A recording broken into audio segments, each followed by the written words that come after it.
कुलाचार को पालने वाला ही, बोलो क्या होता है, जैन होता है।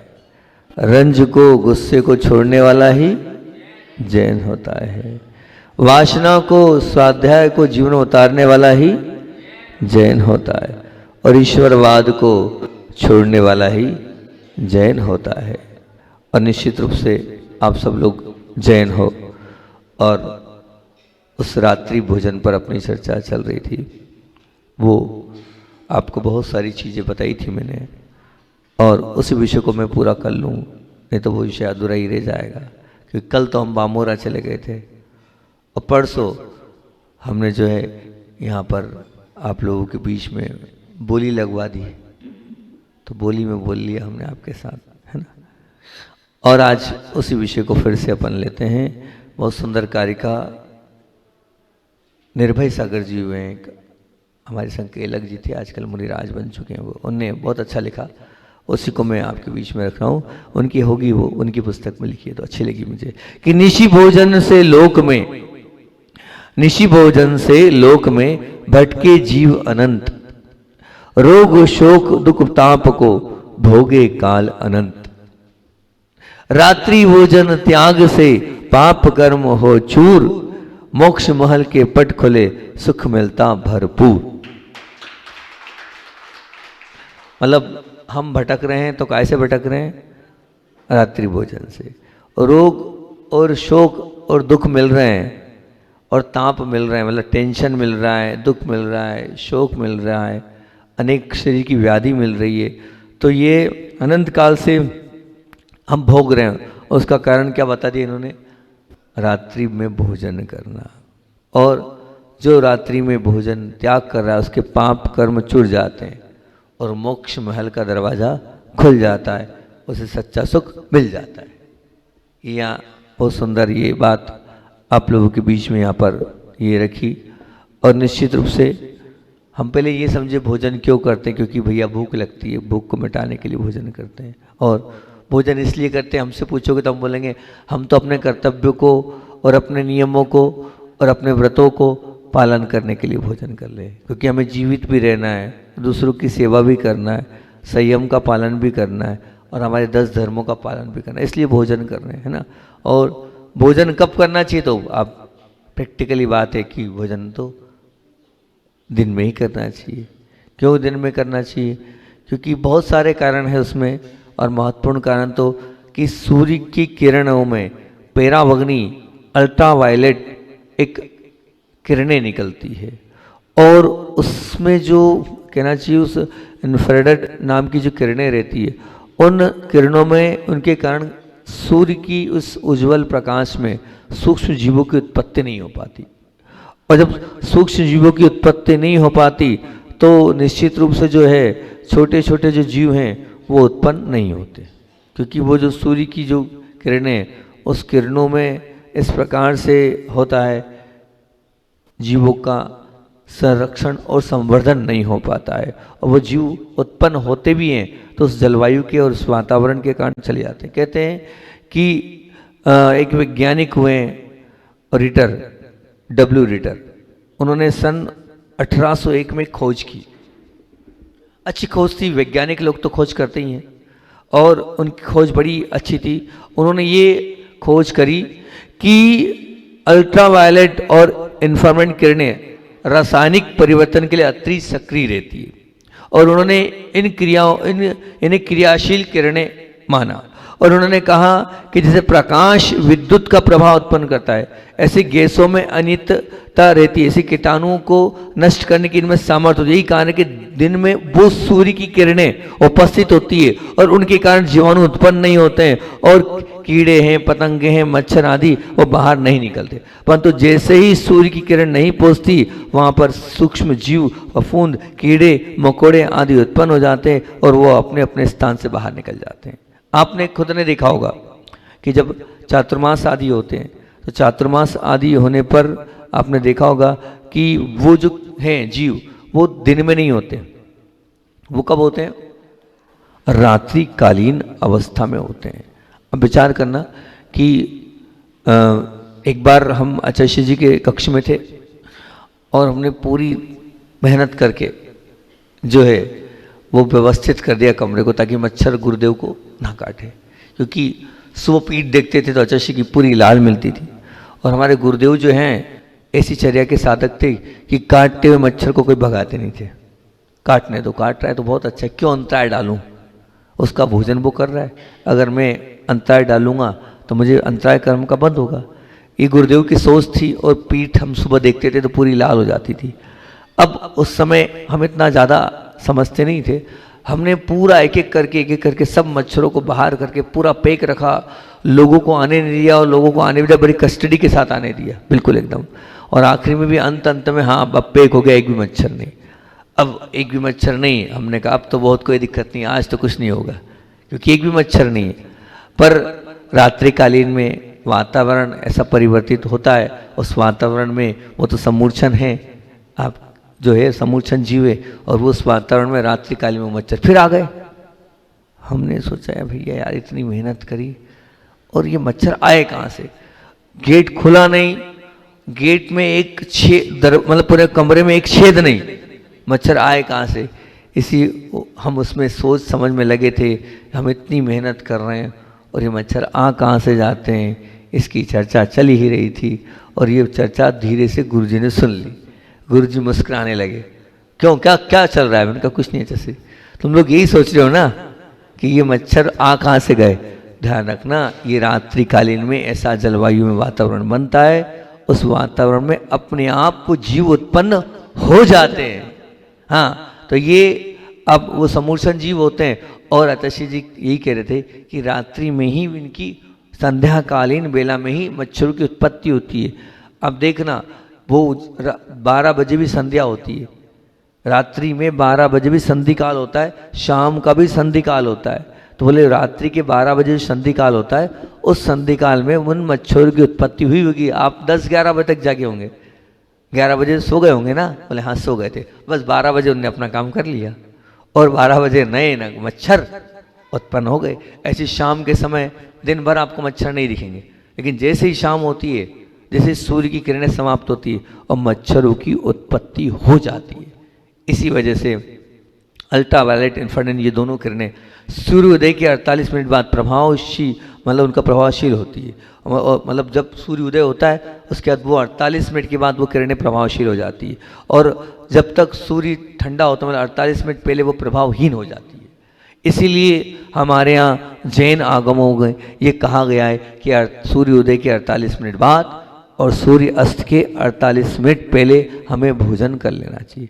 और इसलिए जो कहना चाहिए कि जो पेड़ पौधे आते हैं उनमें फल भी बड़े मीठे होते हैं, और कार्बोहाइड्रेट, प्रोटीन, विटामिन्स, खनिज तत्व आदि से वो युक्त होते हैं, क्योंकि ऑक्सीजन और रात्रि में कार्बन, वो दिन में ऑक्सीजन और रात्रि में वो कार्बन डाइऑक्साइड छोड़ते हैं। आखिर ऐसा क्यों होता है? क्योंकि कार्बन डाइऑक्साइड एक ग्लूकोज का के इंजेक्शन जैसा वो लगता है। मतलब कैसा होता है, पौधे में निश्चित रूप से प्रकृति प्रदत्त वो एक हवा, पानी और प्रकाश के माध्यम से वो अपने वायुमंडल से भोजन को ग्रहण करते हैं, और भोजन को ग्रहण करने के साथ ऑक्सीजन लेते हैं, और रात में वो कुछ लेते नहीं है, वो क्या छोड़ते हैं।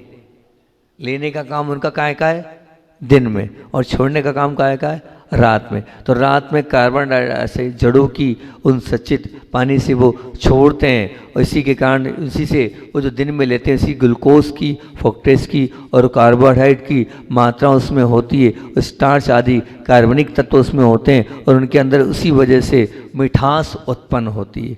और वो इसलिए दिन में ऑक्सीजन बाहर करते हैं और रात्रि में अल्कोहल और कार्बन डाइऑक्साइड बनाते हैं, और अल्कोहल और कार्बन डाइऑक्साइड स्टार्च होता है, और वो इसी कारण पेड़ पौधे फल आदि मीठे होते हैं। लेकिन दिन में वो ऑक्सीजन लेते हैं और रात में वो कार्बोनेट और वो कार्बोहाइड्रेट और कहना चाहिए कार्बनिक उनकी वो क्रिया अपने आप होती है। इसी प्रकार से हमारे साथ भी यही घटना घटती हैगी, लेकिन हम उसको स्वीकार नहीं करते हैं, और पेड़ पौधों के उस संश्लेषण क्रिया को हम समझ नहीं रहे हैं कि देखो वो लोग तो ले नहीं रहे हैं, लेकिन हम लोग क्या कर रहे हैं, रात में ले रहे हैं। उनका रात्रि भोजन त्याग है, किनका? पेड़ पौधों का। और लेकिन आपका रात्रि में ही भोजन हो रहा है, और निश्चित मान के चलना कि सूर्य ऊर्जा उस आदर्श किरणों को हम पर निश्चित उन जीवों के ऊपर प्रभाव पड़ता है और पौधों की भांति रासायनिक क्रिया जैसे पेड़ पौधे भोजन से प्रभावित रहते हैं और नहीं करते हैं, लेकिन आप उस पौधे में मतलब उनकी बात ना मानते भोजन करते। प्राय देखा है रात्रि भोजन करते हैं, वे सुबह सूर्योदय होने के 2 घंटे बाद बिस्तर छोड़ पाते हैं। प्राय शरीर की थकान बनी रहती है उनको और उनको भूख भी नहीं लगती और उन्हीं के मुंह में छाले अधिकतर मिलेंगे, उन्हीं को कब्जियत मिलेगी, उन्हीं को और भी बीमारियां, उनकी ही इंद्रियों में उत्तेजना, अधिक निद्रा, मानसिक तनाव रहेगा। कारण यही हैगा कि जब शरीर को विश्राम देना था तब आप क्या कर रहे हो, शरीर के साथ आप उसका उपयोग कर रहे हो। पाचन तंत्र की क्रियाशीलता में जब वो ग्लूकोज छोड़ने का समय था, आप जब वो रेस्ट लेने का समय था, आप नहीं कर रहे हो। इसलिए जो है अनेक प्रकार की बीमारियां आपके अंदर होती चली जा रही है। मानव शरीर सूक्ष्म जीवों का, रसायनों का पिटा रहा है और इसमें रेटिनॉल, थायमिन, पॉन्डिसिक एसिड, सोडियम कार्बेट, कार्बोहाइड्रेट आदि विटामिन एंजाइम ये रसायन होते हैं। इनको ग्रहण करने के लिए भोजन में स्थित जो कहना चाहिए कि वैज्ञानिक रिपोर्ट के अनुसार उन्होंने बताया रेटिनॉल और राइफुलसिन और थायलिन और कहते हैं आइमनो एसिड एंजाइम विटामिन, ये प्रोटीन आदि के रसायन होते हैं और ये जो एंजाइम पाचक रसों की उपस्थिति की अभिक्रिया करके पेट में प्रोटीन और कार्बोहाइड्रेट और एंजाइम आदि तत्वों को वो निर्माण करते, परंतु रात्रि भोजन करने से शरीर में वो एंजाइम, वो रासायनिक क्रिया, वो अभिक्रिया पूर्ण गुणवत्ता के साथ क्रियाशील नहीं हो पाती है। क्योंकि दिन में आप निश्चित मान के चलना वो सूर्य की किरणें उसमें सहयोग करती है और रात में वो सूर्य की किरणें नहीं होती है, तो वो जो निकलना चाहिए, जो हमारे एंजाइम और हार्मोन्स निकलना चाहिए, वो नहीं निकल पाते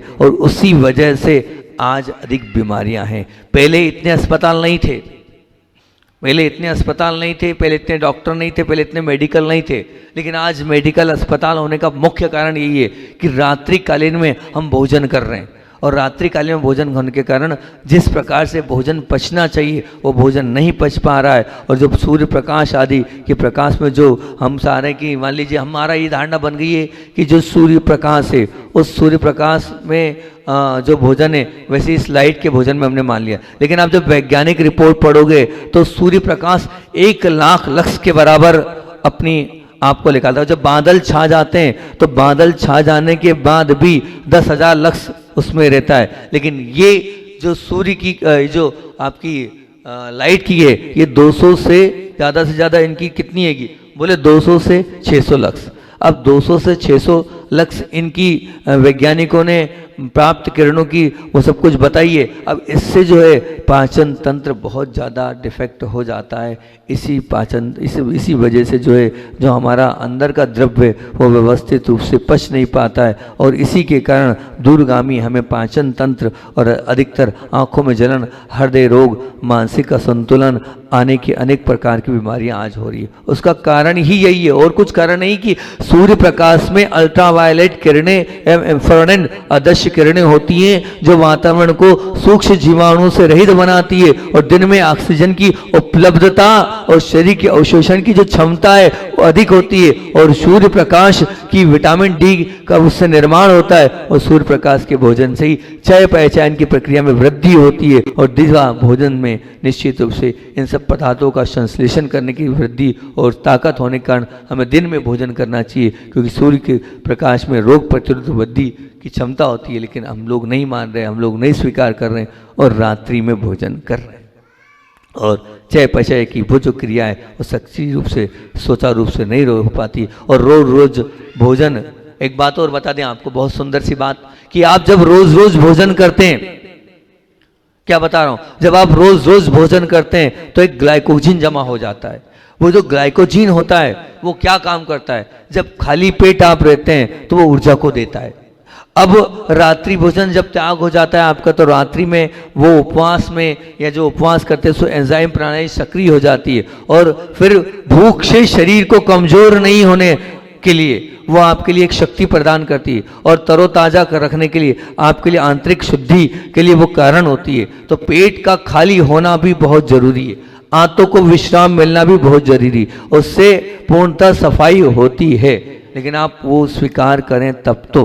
और जब आप स्वीकार नहीं करेंगे तो निश्चित रूप से वो जो अंदर कहना चाहिए ग्लूकोज जमा होता है, वो विशेष तौर पर लीवर और पेशियों में जमा होता है और भूख के समय में वो काम आता है। और जब ग्लाइकोलिन को आप यूज़ नहीं करोगे, खाते जाओगे तो वो यूज़ नहीं होगा, और जब वो यूज़ नहीं होगा तो एंजाइम प्रणाली आपकी जो है वो पावरफुल नहीं हो पाएगी, और जब वो पावरफुल नहीं हो पाएगी तो फिर बस वही जो आपसे मैं कहना चाह रहा था, अनेक प्रकार के रोग होंगे। इसलिए उपवास करना और भूखे रहना भी एक प्रकार से अनेक प्रकार के रोगों से आप बच सकते हैं, ऐसा वैज्ञानिक रिपोर्ट मैं आपके सामने पढ़ रहा हूँ।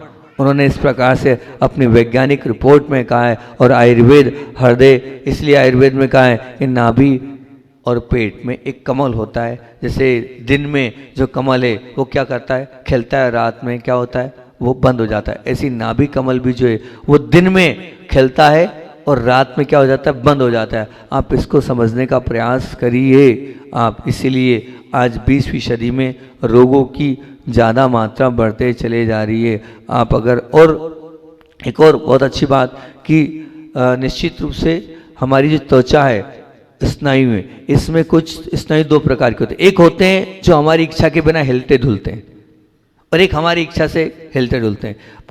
हमारा हृदय हमारी इच्छा से नहीं हिल रहा है, काम कर रहा है, स्वयं काम कर रहा है, ठीक है ना। हमारी श्वसन नालिका स्वयं काम कर रही है। हमारी आँख की पुतलियाँ, हम चाहें नहीं, वो अपने आप समय आएगा वो पलक झपकेगी। बिल्कुल ऐसा देखना होता है। कुछ चीज़ें स्वाभाविक गति से हो रही है और कुछ चीज़ें हाथ हम अपनी इच्छा से हिला रहे हैं, पैर हम व्यायाम करके हिला रहे हैं। तो ये निश्चित रूप से कुछ चीज़ें, कुछ अवयव अपने स्वयं से गतिशील हो रहे हैं और कुछ को हम गतिशील कर रहे हैं। तो जो स्वाभाविक रूप से गतिशील हो रहे हैं, जो स्वयं गतिशील हो रहे हैं, तो अगर जैसे मान लीजिए आप ताटक करेंगे, आंखों को पलक नहीं झपकने देंगे, तो खोलते जाएंगे तो यहाँ पर भारीपन आएगा, आंखों से आंसू आएंगे। ये सब जब घटता है, आपने कल परसों ताटक किया होगा, तो आप जब जबरदस्ती कर रहे हैं, इसीलिए आप जब जबरदस्ती कर रहे हैं तो उससे क्या हो रहा है, नहीं हो रहा है। अब वो जो है स्वाभाविक रूप से उनका जब जो समय निश्चित किया गया है, आप उस समय में उसको यूज़ नहीं करोगे, अन्य समय में आप उसको यूज़ करने का प्रयास करोगे, तो फिर यही होगा कि आपको बीमार होना पड़ेगा। निश्चित रूप से आपको अनेक प्रकार की बीमारियां अपने आप लगती चली जाएगी। और ये निश्चित है कि रात्र में रक्त में फेगोनाइटिस और लिम्फोसाइटिस कणों की जो है वो प्रतिकार अद्भुत वृद्धि होती है। और जो लिम्फोसाइटिस जो विजातीय कीटाणु हैं, उन कीटाणुओं को प्रतिकार करने के लिए आप अगर खाते पीते रहेंगे तो विजातीय तत्व और जो जीवाणु हैं उनमें और कोशिकाएं वृद्धि होती चली जाएगी। आप अगर वृद्ध नहीं होना चाहते हैं तो वृद्ध इसलिए हो रहे हैं क्योंकि वो जो विटामिन से उनके कारण आप युवा रहते हैं और वो विटामिन की संख्या समाप्त होते चले जा रही है।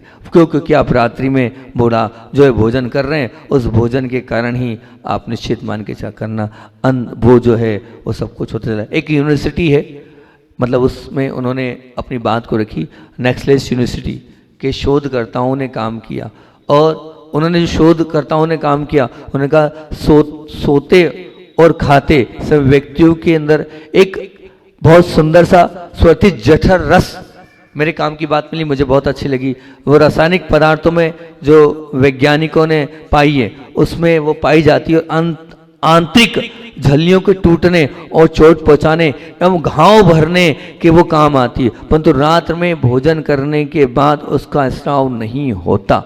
फलस्वरूप जब वो नहीं होता है क्योंकि उसको चाहिए रेस्ट, और रेस्ट मिलता नहीं है और आप भोजन कर लेते हैं और तुरंत सो जाते हैं उसके लिए, तो वो खत्म हो जाता है। जब वो खत्म होता है तो फिर फलस्वरूप अल्सर का खतरा बढ़ जाता है। वो जो घाव शरीर के अंदर होते हैं, इसी कारण आयुर्वेद में गैस अल्सर की बीमारी वाले अधिकतर दिन में सोना और रात्रि में भोजन करने का निषेध किया है। जो दिन में ज़्यादा सोएगा और जो रात्रि में ज़्यादा सोएगा, मतलब भोजन करके सोना स्पष्ट रूप से निषेध है। दिन में भी सोना निषेध है और रात्रि में भी सोना निषेध है। वो तभी काम करती है भोजन के पश्चात, वो जो किरणें हैं, वो जो अंदर की ऊर्जा है वो कार्य करती है और आप वो कर लेते हो तो फिर उसके बाद वो नहीं निकलता है। इसी कारण किडनी पर भी इसका बहुत ज़्यादा प्रभाव पड़ता है। किडनी भी आपकी इसी वजह से धीरे धीरे खराब और अपनी कार्य क्षमता कम करने लगती है, क्योंकि विजातीय तत्वों के माध्यम से जो पसीना है वो पसीना निष्कासित होता है। अब वो पसीना आप निश्चित रूप से निकालना चाहते हैं, लेकिन वो सब कुछ टूटता चला जाता है। इसीलिए तो कहा है early to bed and early to rise makes a man healthy wealthy advice. मतलब आप जल्दी सोएं और जल्दी उठें। तो जल्दी सोएंगे जल्दी उठेंगे तो निश्चित रूप से आपको सब कुछ होता चल जाएगा। और खुली बात है, जैसा खाए अन्न वैसा होए मन, जैसे पिए पानी वैसे होए वाणी। तो अपने मन को पवित्र बनाने के लिए, अपने मन को अच्छा बनाने के लिए आपको निश्चित रूप से इस मस्तिष्क को अच्छा बनाने के दिन में ही तैयार करना चाहिए। क्योंकि ये निश्चित मान के चलना कि 6 घंटे में, जो मैं आपको बात बता रहा जो मुझे बहुत अच्छी लगी, कि 6 घंटे में लगभग, बहुत काम की बात, 130 से 135 मिलीमीटर मेरू जल का निर्माण होता है। और ये जो है ये जल हमारे मस्तिष्क में भरा होता है। बहुत काम की बात, ये हमारे मस्तिष्क में भरा होता है। और ये जो जल होता है ये अमृत का कार्य करता है। और कुछ योगी अपनी योग साधना के माध्यम से उस मेरू जल को अपने तालू से निकालकर उसका पान करते हैं, जो मैं आपको रोज ध्यान में कराता हूँ, है ना। ये जीभ को पीछे ले जाना, जब आप जीभ को पीछे ले जाओगे और ऊपर टच करोगे तो ऊपर टच करने के माध्यम से क्या होगा कि वो जो मेरू जल रखा हुआ है वो मेरू जल आपकी जिह्वा पर आ जाएगा। उसे अमृत कहते हैं। तो जो योगी लोग होते हैं वो जो हैं 8-8 दिन 10-10 दिन 15-15 दिन भू में साधना करते हैं, तो जो जल इकट्ठा होता है उस जल का पान करते हैं, उस जल को सेवन करते हैं, उस जल के माध्यम से रहते हैं। तो मैंने हमेशा जो उपास करते हैं इस मुद्रा को बनाएं और जीभ को पीछे करें। आप देखेंगे 2 मिनट बाद जीभ में पानी आने लगेगा। वो पानी नहीं है, मेरू जल को तालू से आप निकाल रहे हैं, वो हमारा मेरू जल है जो शरीर के अंदर इकट्ठा हुआ है। और वो शरीर के अंदर कब इकट्ठा होता है, इसी से आपकी कांति बढ़ेगी, इसी से आपकी शक्ति बढ़ेगी। और ये कब प्रवाहित हो जाता है, जब आप रात्रि में भोजन करते हैं तो वो जो मेरू जल जो आपकी शक्ति है वो शक्ति आपकी कम होने लगती है। क्योंकि उसका कारण ये कि खान पान द्रव्य क्षेत्र काल में परिवर्तन आता है और वो मेरू जल आपका समाप्त हो जाता है। उन्हीं के ज़्यादा मात्रा में मेरू जल निकलेगा, अर्थात जब जीभ को पीछे घुमाएंगे उन्हीं को ज़्यादा मिलेगा जो लोग रेस्ट देते हैं और जो लोग रात में भोजन नहीं करते हैं। उन्हीं लोगों के लिए ये मेरू जल, मतलब मेरू जल इसको उन्होंने साइंस में कहा है ना, अमृत योग में कहा है इसको, कि एक अमृत की बरसात होती है। जब जीभ पीछे ले जाओगे तो अपने आप जीभ में एक गीलापन आएगा। वो गीलापन कहाँ से आ रहा है, तो बोले वो मस्तिष्क में जो जल इकट्ठा हुआ है वो आपको मिलता है। तो वो यूज़ करने को कब मिलेगा, जब आप रात्रि में भोजन छोड़ोगे तब ही मिलने वाला है। क्योंकि निश्चित मान के चलना कि ग्रंथियों पर और इसका प्रभाव पड़ता है।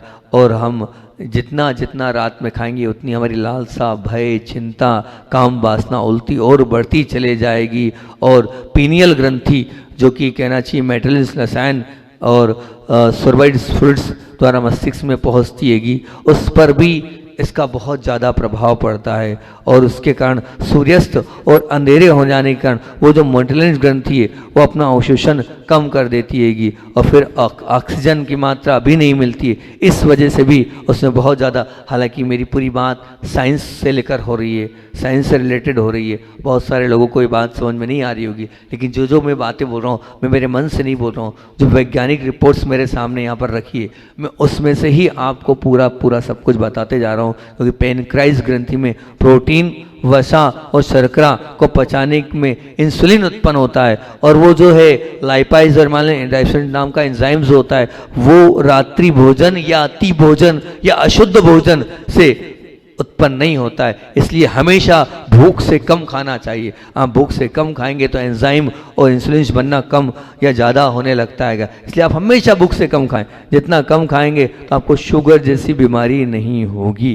क्योंकि सबसे ज़्यादा अगर प्रभाव पड़ता है तो मुख पर, मसूड़ों पर सूजन सी आ जाती है और दांतों से संबंधित बीमारियां भी इसमें होती है, मसूड़े भी इसमें दुखने लगते हैं। निश्चित मान के चलना हड्डियों पर भी इसका बहुत प्रभाव पड़ता है। हड्डियों में कैल्शियम जो होता है वो जब इसमें कहते हैं कि हाइड्रोफिल स्टोर्स का स्त्राव रात्रि भोजन से जो है सूर्य किरण में जो होती है उसमें विटामिन डी और कैल्शियम का अवशोषण करने की क्षमता बढ़ती है। लेकिन जब आप रात में भोजन करते हैं तो फिर वो सब चीज़ें भी समाप्त हो जाती है, आपकी हड्डी भी कमज़ोर होने लगती है।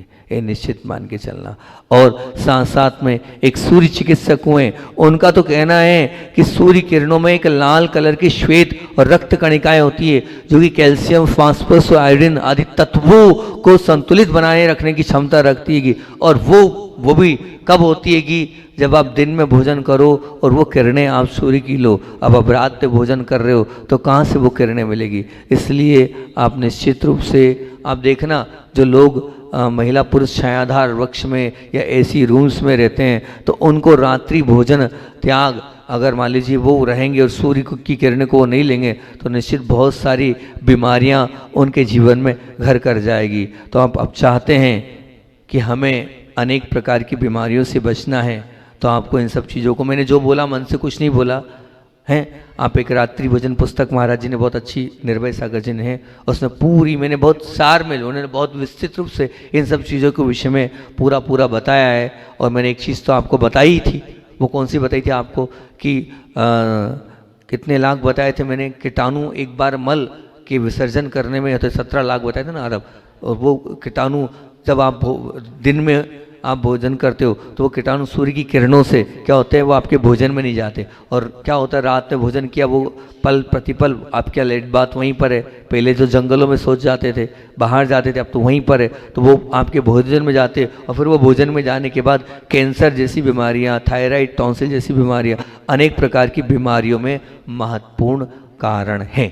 तो आप इस चीज़ को बहुत अच्छे से समझ लें, अगर हम कर रहे हैं तो ये हमारे लिए ही निश्चित रूप से बहुत सारा नुकसानदेह। और ये मात्र जैन आगम ग्रंथ में नहीं है, आप महाभारत को उठा के देखोगे तो शांति पर्व में कहा है, चत्वारी नर द्वारम प्रथम रात्रि भोजनम परिस्थिति गणम चेव संधान कांतिका क्रम। ये क्या लिखा है यहाँ, नरक जाने के 4 द्वार बोले। पहला द्वार बोला है रात्रि भोजन, दूसरा द्वार बोला है परस्त्री सेवन, तीसरा द्वार बोला है संधानम अर्थात अमर्यादित आचार को खाना, और चौथा बोला है अनंत कायिक जीव अर्थात जमीकंद खाना। ये महाभारत बोल रही है।